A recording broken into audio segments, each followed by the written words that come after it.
વધુ એક સમાચાર સુરતથી છે કે જ્યાં ગજેરા બંધુ સામે આઈટી અને ઈડીના દરોડા બાદ એક મોટો ખુલાસો થયો। વસંત ગજેરા પર 100 કરોડથી વધુની જમીન પચાવી પાડવાનો છે આરોપ।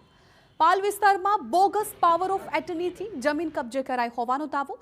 વર્ષ 2016માં ખોટા દસ્તાવેજોના આધારે જમીન પડાવાઈ। સુપ્રીમ કોર્ટના આદેશ બાદ 2024માં એફઆઈઆર નોંધાઈ હતી। 100 કરોડના જમીન કૌભાંડમાં વસંત ગજેરા સામે ગંભીર આરોપ। પાલ પોલીસ સ્ટેશનમાં 3 લોકો સામે ગુનો નોંધાયો। એફઆઈઆર થયા છતાં 2 વર્ષથી કોઈ ધરપકડ નહીં। ફરિયાદી પક્ષે સુરત પોલીસની કામગીરી પર સવાલ ઉઠાવ્યા। તપાસની ગતિ અને પારદર્શકતા પર પ્રશ્નચિહ્ન ઉઠાવ્યા। હાઈકોર્ટમાં તપાસ અધિકારી સામે પડકાર કરવામાં આવશે।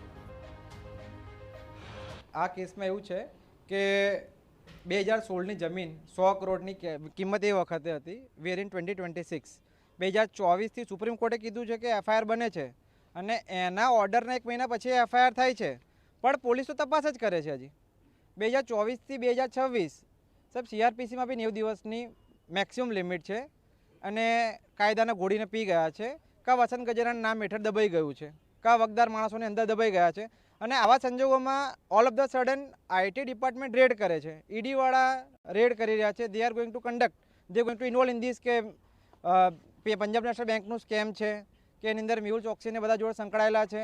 જો એ લોકો જો આવીને દિલ્હીથી આવીને સુરતમાં તપાસ કરી શકતા હોય તો સુરતની પોલીસ અત્યાર સુધી શું કરી રહી છે? That is a big question.